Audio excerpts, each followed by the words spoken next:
he's in. I'm in the middle of Pennsylvania. He's in the middle of Pennsylvania, and I'm in the tenants lounge of the Pier 39 Marina in San Francisco. So this is all very elegant here. So tonight we're going to be having Mike Stabile from the Free Speech Coalition with us today, and we'll be having a little bit of a pre-discussion about the pirate wheel. But Drew, do you have anything you want to talk about tonight? I do actually. I've been responding to a whole bunch of email inquiries, which you can get all of our links at uspirates.org/join. So check that out. You can get on the Discord. That's probably the best way to get connected with us is get on the Discord and start interacting with all the pirates there. Um, yeah, so I actually got an inquiry from a high school student that is writing an essay, a project on political parties, and he picked us, and I asked a few questions, and I answered them to the best of my ability. Some of those questions are a little bit more, what's my opinion?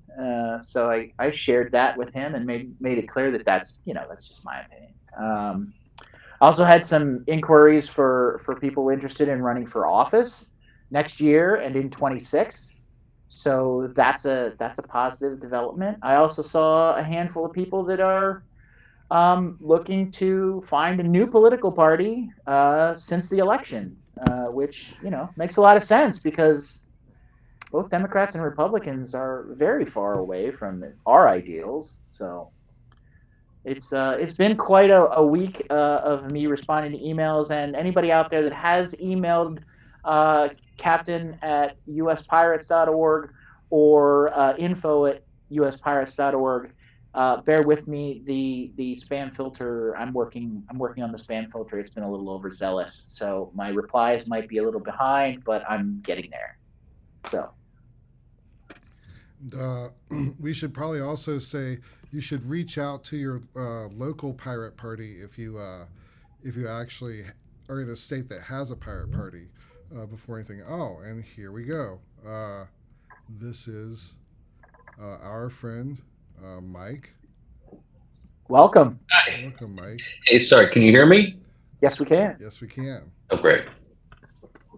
Uh, oh Good to man, meet you. I mean, this is as Mike it were. Stabile from the Free Speech Coalition. I'm not Mike Stabile, but I have to set up these I am. chyrons in a different way now. I'm just learning this program. Uh, We're still ironing out all the bugs on this show here. So I understand how bear it with is. us, please. so I guess we had some technical difficulties, so I guess we'll just launch into talking to Mike here. Uh, Yeah, cool.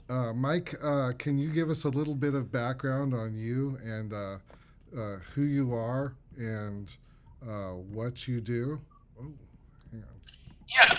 So, as you said, I'm Mike Stabile. I am, among other things, policy director at Free Speech Coalition. Free Speech Coalition is the trade and advocacy organization for the adult industry. So we fight battles legislatively, legally, and culturally around sexual expression, and particularly sort of, what people think of as porn. I've been in the industry for about 20 years. Along the time that I've been in the industry, I've also worked as a journalist. I've been, an activist in sort of other spheres, and do a lot of work with sex workers and sexual expression in other regards, just to sort of fight the good fight. Yeah. Can you talk a little bit about how sex workers are kind of like the canary in the coal mine for free speech? Because they Yeah. really are. They really are. That's something that Yeah. I've learned that recently. If you want to see where people are going to crack down, you want to see how they're going to control everybody else. Just watch the sex workers first. Uh, they go after the bank accounts. They go after just about everything, and that's what they're going to do.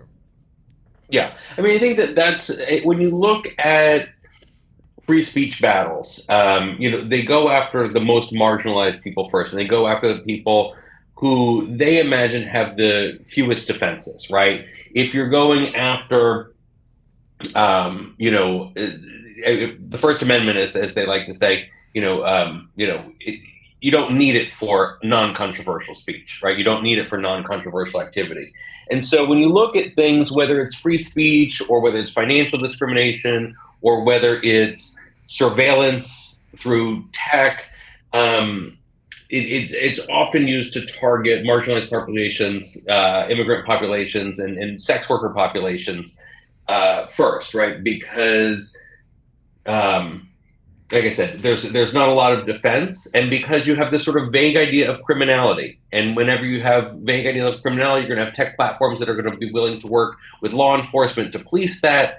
There's going to be liability for platforms that host it, and for banks that process it, and for people that allow that speech. So when we have seen it, and more broadly with porn, is that conservative groups in particular, but certainly there are groups on the left that will target pornography. They go after it, as a sort of almost as a test case, almost as like a trial balloon. If you can start going after pornography, if you can get what we think of as pornography, sexually explicit media, commercially sexually explicit media online, then you can start to go after other stuff. Because the thing that happens when you start targeting pornography and sex work is then you start defining what counts as that. And so what we see over the past couple of years is two things. One, we see attacks on access to pornography online, and then you see an attempt to define pornography as anything from sex education to references to sexuality to drag, right? You start broadening the categories. And, on one hand, you say, of course, we shouldn't have kids accessing pornography, or we should be doing this in terms of pornography. And you don't realize that in their other pocket, they have this plan of, well, we're going to expand all this. So we're going to pass these laws regarding pornography. Everybody's going to support it.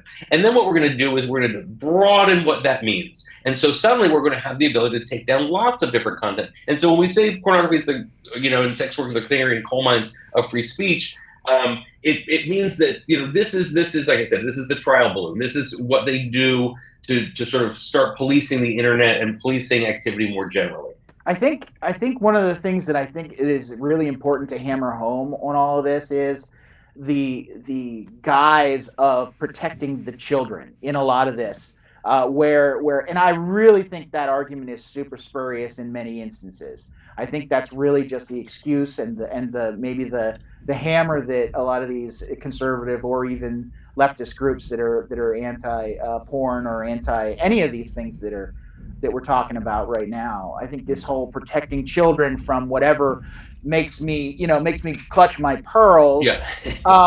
is I think it's very spurious, and I think that's a thing that we need to get out there to say that's a load of garbage. You're not, these things have been around for a long time, and you've won the fight to an extent, even though the fight goes on. But especially conservative groups are not really not willing to give up. You never hear them say we need to save the children by shutting down the churches, right? Where you have sort of rampant molestation. Yeah, where they're actually getting abused. Yeah, no, I mean, I think that there's a lot of people that are deeply uncomfortable with the access to information online, whether that is pornography or whether that's information on gender identity, or information on reproductive rights, or information on, sexual health. And so I think that we are a convenient excuse, but for, years and years and years and years, we have been fighting this battle. And hopefully we will live to fight through this current push as well. Okay, Mike, can you tell us a little bit about the Trump administration and what they're ramping up to attack? Because I think that's probably a legitimate topic right now. They have the power now. So and I mean, regardless of who they're putting in as their attorney general or whatever. Uh, so, what do you think they're going to go after? Well, I mean, it's hard to tell because it is such a blender. You feel like you're in a washing machine or something, right? Something new is happening every day, and that has been historically the sort of disorientation that comes with Trump, right? Is that Yeah, like, yeah. people are in and out of the administration, people are in and out of power, there's sort of backstabbing, there's leaking, there's different proposals, those proposals get dropped, there's new proposals, there's some wild tweet that gets put up. Like, it sort of keeps you from your balance. I'm But waiting. I think, I'm waiting to hear how long Elon Musk lasts. So I mean, that's it's you have a lot of egos, right, in the yeah. same, Huge and there's a egos. fair Yeah. amount of grift as well, right? Uh, So like people are yes. fighting over other stuff. But I think that, to your question, Darren, about like what we're looking at, in the coming administration, I think that we can look at historical examples. We can look, in terms of conservative administrations tend in their second term that tends to be when they go for the socially conservative stuff, right? The first term, and even this is a split term. The first term is often tax. It's often, law and order, right? It's often economic stuff. And then you start going after, you sort of reward the evangelicals for bringing it, right? So we see this with Nixon. We see this with Reagan, right? That you start cracking down on some of this stuff. And like I said, this is when they're cracking down on sex online. It is a precursor to cracking down on a lot of stuff, and access. So, we don't know what's going to happen. I talked to somebody earlier today, who, mentioned, well, Trump likes the porn industry. I was like, if Trump liked the porn industry before, he may not now, right? In terms of like, I Yeah, don't think he's got yeah. a Yeah. fondness for Stormy Daniels at this point. And as we see with homophobia, right? Sometimes the stuff that's closest to you is the stuff you attacked most aggressively. So I think that when we're talking about, as much as he wanted to distance himself from something like Project 2025 during the campaign, you see who's being put into positions of power. You expect that they are going to want to continue this, right? They want to continue this as a way to sort of take control over the internet, which, is for all its flaws, is a very democratization of information. So I think that we're going to see, a renewed push. I think again, first term of Trump, he was very sort of like, no, I like trans people, and I like that. He didn't get into the social issue stuff, except as it really applied to sort of, immigration and things like that. Now I think we're going to see a lot more of that sort of that effort, right? Because it's also sort of bread and circus stuff, right? Like his conference is going to be divided on a lot of these other issues, but if they're united in their hatred of LGBTQ people, if they're united in their hatred of pornography, there's not going to be a lot of people who are. It's something that unites him and potentially some of the people in the left as well. So I was one of the things that I have always seen with Trump is I think there's a big difference between Trump the man and Trump his character as the president or his character as the what the heck was his TV show? This whatever the CEO. The he was. Apprentice. The Apprentice, yeah, on The Apprentice. He plays a character, and and he's so deep into this character now with all the conservative values and things that he's been spouting off that he can't, if you say that, yeah, well, Trump all likes all that stuff. Well, maybe he does as the man Donald J. Trump, but as the character Donald J. Trump, President of the United States, he has to be much more conservative, and that's the character he's been playing. And if he doesn't continue to play that character, he's gonna lose constituencies. Yeah, absolutely. So yeah, it is crazy. And I did see right before the election, I did see that I'm not sure if it was Vance or Trump that was asked about potential bans on porn, and that they've been interested in pushing that angle. And I think that like you said in the beginning, I think there's going to be a lot of things they're going to be pushing for. What they actually get, I guess we'll kind of have to wait and see and fight it as they come. Absolutely. So, Mike, I want to talk to you now about something I saw just before I got on here that you retweeted that has our favorite word in it, piracy. Uh, there is a story out or a study out that basically, or I guess you retweeted it, and I saw it, I read it, about how all these age verification laws are going to lead to increased piracy. And I will emphasize to folks out there that even though I do believe in piracy, I do not believe you should pirate porn. Uh, this is just, you are hurting a person there.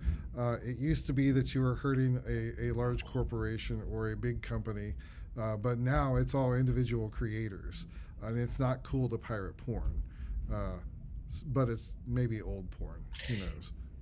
What you're seeing, I think that the story I think that was out today, was somebody writing and saying, hey, listen, I got involved with OnlyFans, I was doing this, and it was such a violation to see my content then be stolen, right, and and distribute it right against my against my will, and Siri Dahl, who is an activist and a performer and an author and someone that I've gotten to know very well through the adult industry, rightly pointed out, I think that when you have increased restrictions on legal sites, what happens is you see a growth in traffic to other sites. So to back up, since some people may not understand, in the past couple of years, we've seen a rash of states adopt age verification laws for adult content, right? Which means that if you're going to an adult site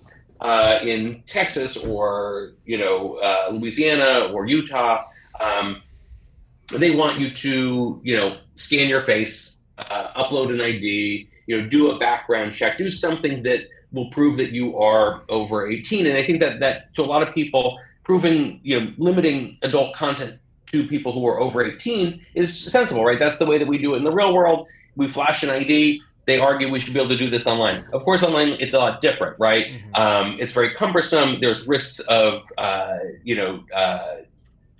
data privacy, right? There's risks of being linked to a specific site or a specific type of content. And for LGBTQ people, that in conservative areas, that's even more dangerous, right? If you're looking at fetish or you're looking at something, whatever, you can lose your job, right? You can lose your relationship. You can be shamed in society. It shouldn't be that way, but that's the way that it is. And so, most people, when they're going to that, most adults, when they're accessing these sites, what they're seeing is, oh, I don't want to go to that. I'm not going to go to that site. I'm not going to upload my ID. What I'm going to do is I'm going to go to some place that is outside of the country, that's not responding to these, that's not taking down illegal content, that's not obeying U.S. law in general, and I'm going to just go there. And so as you sort of create these hurdles to get to legal sites, what you see is an explosion of traffic to illegal sites, right? Sites that are hosting content, sites where content is stolen, sites where you're going to see revenge porn, CCM child abuse material, right? All of that sort of stuff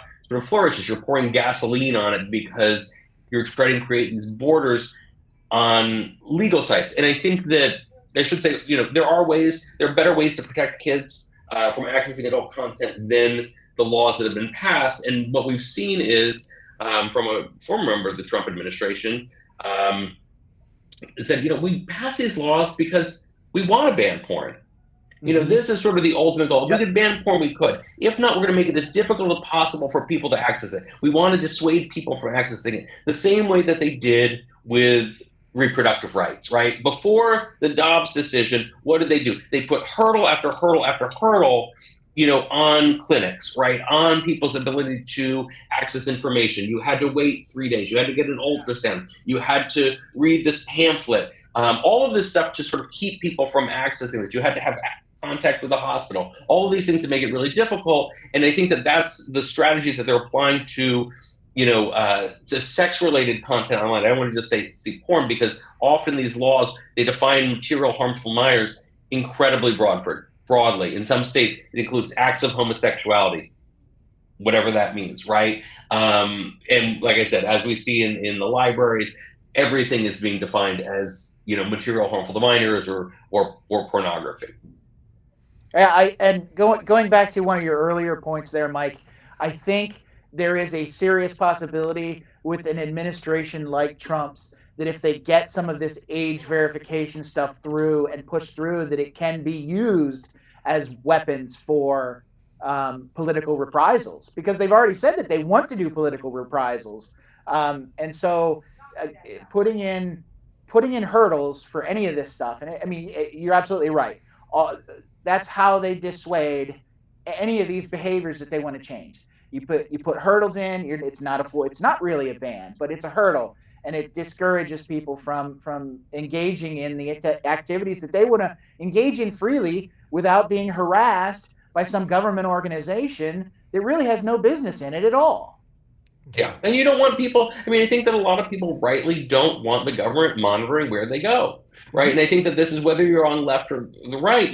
There are provisions in some of these laws that say, okay, well, the age verification company can't keep that data. Well, there's no limitations on whether or not the state can keep that data. So if I go to someplace in, a state, it has to verify it with the DMV. Can the DMV keep that information? Sure, right? There's no limitation in the law. And I think that whether or not that actually happens, it has a chilling effect, right? People don't want to go to those sites. And whether they go to pirate sites or whether they decide, you know what, I'm not going to get online at all, I'm going to avoid sexual content, that is, a violation of their constitutional rights. Yeah, and I think we see some of this stuff where, like, the government, if they get involved in this and they have access to this data, you are going to see there isn't. Yeah, it's not going to go away. People are going to know. They're going to put it in place that way. That's the history of the internet, right? Like that. Yeah. This does that databases get hacked, that information gets surveilled, that what you do goes against you. We've seen it so many times again. So they can put this magical thinking out there that this is not going to happen, but most consumers understand that there is a risk when they do that. Yeah. Do you have something, Darren? I've been talking a lot. I was following you guys, but I just think that these things, putting these hurdles in place, is just a bad idea. And this whole thing about protecting children is goes across the board in all layers and levels of politics. That there's always an excuse of, we got to save the children, and it's like, well, maybe you should parent them. Well, it's always used against specific populations, right? So it's particularly queer people, but it's an old saw that we've seen, since the 60s and 70s, right? To take away our political rights, to say, well, you can't have gay teachers in schools because think of the children. You're going to save the children. You can't let them do this. You can't let them do that. Horror comic books in the 50s, right? Yeah, comic books, right? Yeah, comic books in the 50s with that's why the comic books code was created for all those years, because there were some more adult comic books in the 50s and 60s, and the Crusaders, the Pearl Clutchers, as I like to call them, were all up in arms about that. I grew up through the era of violent video games and the controversy over that and protecting children, and it's like, everything that can be used as an excuse to bar free speech or to bar art is that somebody doesn't like, that makes them clutch their pearls. It's always over speech, right? I mean, when you talk about Think of the Children, when you talk about violent video games, right? They're really focused on violent video games. They're not focused on guns, right? Yeah. They're not limiting guns. They're instead focusing on the representation of it. And I think that rather than saying, hey, listen, the internet is wild and woolly. We should, we should talk to our kids about what they have on their devices. We should talk about filters. We should talk about what's age appropriate and what's not age appropriate. No, it is. They don't want to talk about sex ed either, right? There's the same people who are fighting to keep sex ed out of schools. They want this idea of, kids being innocent. And unfortunately, that often leads to, kids being molested, right? Like people not speaking up, people not knowing what's happening. I think kids not recognizing the danger. right? Yeah. If these kids are sheltered from these things, they don't recognize that they might be getting into a dangerous situation. And if you're also barring people, people from teaching their children these things, to know what to watch out for, to know what online predators to watch out for, or even in real life predators to watch out for, that is just going to lead to more kids getting hurt. And that to me is more important than kids getting access to forms of speech and art that are not, that somebody thinks isn't appropriate.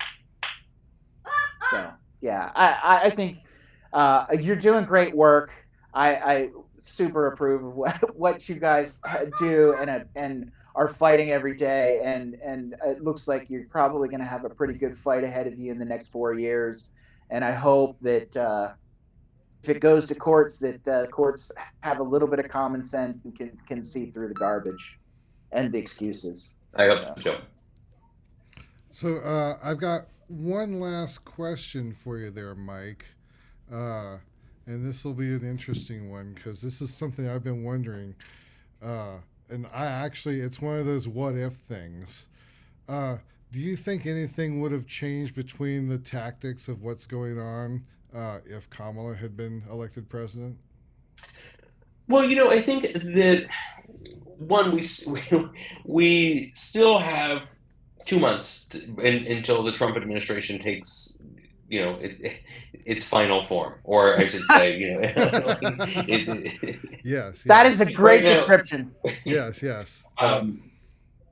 But I think that certainly elections have consequences, right? And I think that as we saw with reproductive rights, the ability to appoint judges, who are going to apply the law fairly and look at things dispassionately and try to balance constitutional rights versus, the moment, the fever of the moment, is incredibly valuable. So we'll see. I mean, I think that certainly a lot of the legislation we've been looking at right now has been in at the state level, but certainly we know these same groups, some of the same groups that are celebrating the Trump presidency, are groups that say, hey, listen, we need to relook at all of our laws around pornography, right? We need to start prosecuting. I mean, we need to start going after pornographers, right? Not just because their content is available online, but because we think that it's illegal. We think that it's not protected by the First Amendment, right? That means also going, the potential to sort of revisit going into, your ability to own that content, right? And again, it's never just porn. It is going to be books. It is going to be resources. If you think about the battles in the 80s over heavy metal, heavy metal, I was thinking about safer sex information, right? All this stuff gets defined as pornography. There's not a world, I was saying the other day, right? There's not a world in which these people think that it's inappropriate for kids to be able to access, the book Beloved, but think that it's acceptable to have, wet ass pussy on the radio, right? They're going for all of it, right? They're going for all of the sexual expression, no matter whether or not it's hardcore pornography or whether it's sexual resources. They don't like any of it, right? They don't like anybody, and it's not really about kids. It's about having society. Right. Yeah, I was just going to say that it's not. It's even though they use the excuse of kids, it's that these people, the pearl clutchers, don't want anybody to see or view or enjoy this content, no matter what it is, whether it's music, books, video, any of these formats, video games, any of this stuff, websites that are just static websites that are handing out. Even with the 3D printing world is seeing some of this stuff too, issues there. So yeah, it is a big. Anything that somebody doesn't think somebody else shouldn't be able to access. And yeah, we've seen these fights over the decades. Like we've talked about. Comic books and horror movies were also a big one in the early 80s. Oh, yeah. Yep. And Dungeons and Dragons at one point. Dungeons and Dragons, right? It's satanic. Yep, satanic. Yeah, exactly. Black Sabbath, like all of it, Ozzy Osbourne. I mean, I think that it is it seems silly, and I think that there's a lot of people who've not seen that before, right? I think that there are a lot of younger generation grew up with the internet. They cannot believe that this is what people would attack, but it's what they're going to attack. I think that what I want, your listeners to understand is that, like, we need to stand together, right? What they're going to try to do is divide us on each one of these things. Absolutely. And, we might not agree on everything, but I think that we need to understand their principles. We need to understand what code they're using, and we need to understand their ultimate goals, and we need to fight it. I agree 100%, and I appreciate Great. what you guys are doing. So. Well, thank you, Mike. Thank you very much for talking to us. This is Thanks for having me on. It's a real pleasure. Yeah. We're going to be. I think we're going to be dropping off now. I think this is a good place to stop. So. Yeah, thank you, Mike. Right. I appreciate what you're doing. Can you give us a link to your website? So it's freespeechcoalition.com is our website. I'll put that. And then we're also obviously available. Yeah. I'll put that up in the. Are you guys a nonprofit or are you an industry organization? We're a nonprofit. So do you have a donation page on there too? If somebody there's a donate page as well. Yes, I mean, support us, support your local sex workers. In whatever way that works. We want a healthy community. We want a community that is able to survive. We have a hurricane barreling towards us, and we need to make sure that our community survives. Awesome. I thanks again, and I wanted to make sure that you got some plugs in there at least, so that we can get some people to get on your site and check you out and help you out if they choose to. So. Yeah, thanks again for coming on. And if you hear of anything or you have something that's topical that's happening come January or February or anytime, let us know. We'll gladly have you back. You've been a great guest. All right. Yeah, thank you. Thanks, guys. All right. All right. Thanks. Oh, awesome. Cool. So now I guess we get to make our pitch about joining the Pirates. Yeah, join the Pirates Party at uspirates.org/join. Yes, and get on the Discord. That's the best way to get started with the Pirate Party. You can go to the uspirates.org and get to the Discord from there, and you can find a lot more about the Pirate Party on our website. If you've got a local chapter, you'll be able to find that out on the uspirates.org website. And yes, please help us out. Join. Awesome. Yep. Get out there and vote pirate. Okay, so that's going to be it for today. We will be back next week with another episode. We're still lining up a guest for that one, but we'll try and make it somebody as interesting as Mike was.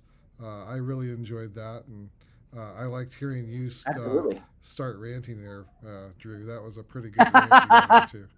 Yeah, free speech, and especially stuff with porn and video games and all the related free speech stuff where the conservatives, pearl clutchers, I don't want to call them conservatives, I want to call them pearl clutchers, because if everybody remembers, Tipper Gore was a big proponent of all of these bans and things, and so Joe Biden killed raves.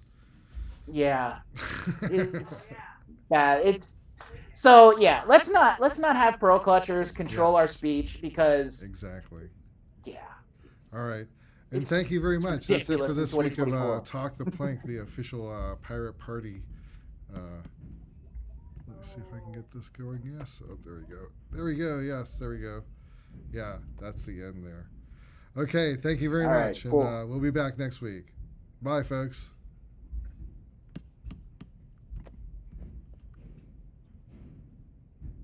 And we out.